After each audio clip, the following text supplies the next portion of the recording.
Bonjour ou bonsoir.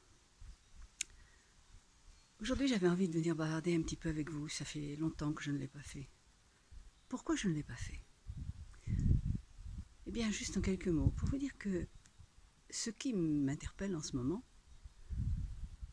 c'est que il y a des quantités de personnes qui parlent de quantités de choses, sur des quantités d'arguments, qui vous proposent une quantité de propositions, une quantité de suggestions, une quantité de leçons, une quantité d'opinions, et qu'à la fin, je me suis demandé, mais à quoi cela sert-il que je vienne rajouter ma goutte d'eau à tout cet édifice, à toute cette piscine d'informations, de suggestions, d'opinions, de jugements?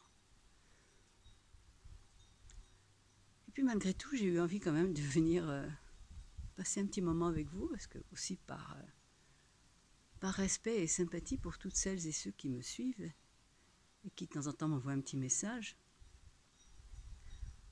Alors je me suis dit, bon, je vais quand même leur dire coucou, je suis là.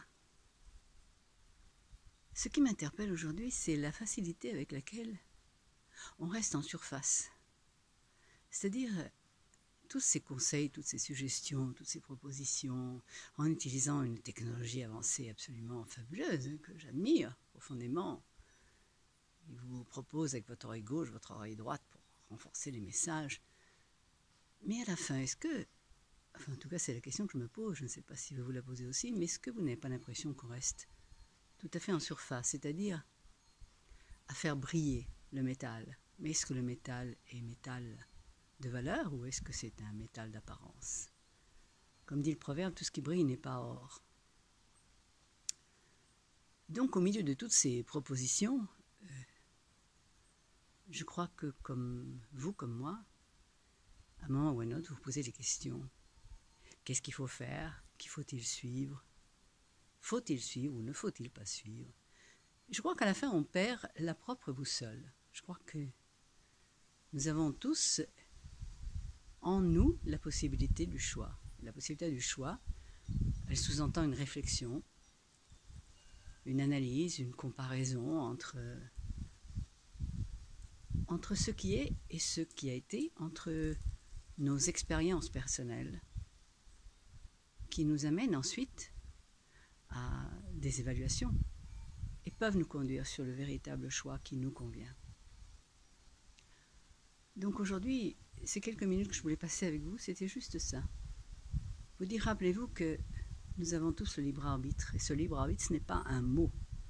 Parce que ça aussi, c'est quelque chose qui m'interpelle. La quantité de phrases et de mots qu'aujourd'hui on balance sur les réseaux, sur Internet, partout, comme si c'était absolument compréhensible par tout le monde. Et en fin de compte, encore une fois, c'est l'apparence. On parle de libre arbitre, on parle d'amour universel, d'amour inconditionnel, on parle de... Mais simplement quand on parle de liberté, quand on parle de choix, qu'est-ce que nous décortiquons derrière? Est-ce que vraiment nous savons ce que nous voulons dire? Est-ce que vraiment nous avons la conscience de ce concept fondamental?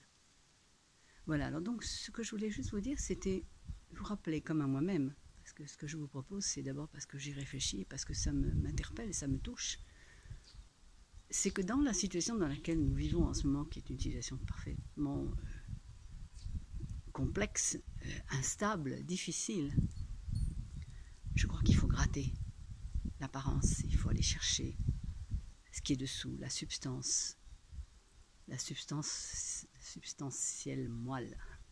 Il faut aller chercher et essayer de comprendre par nous-mêmes. Et puis après, faites-vous votre opinion, faites un choix et ne reculez pas. À bientôt. Au revoir.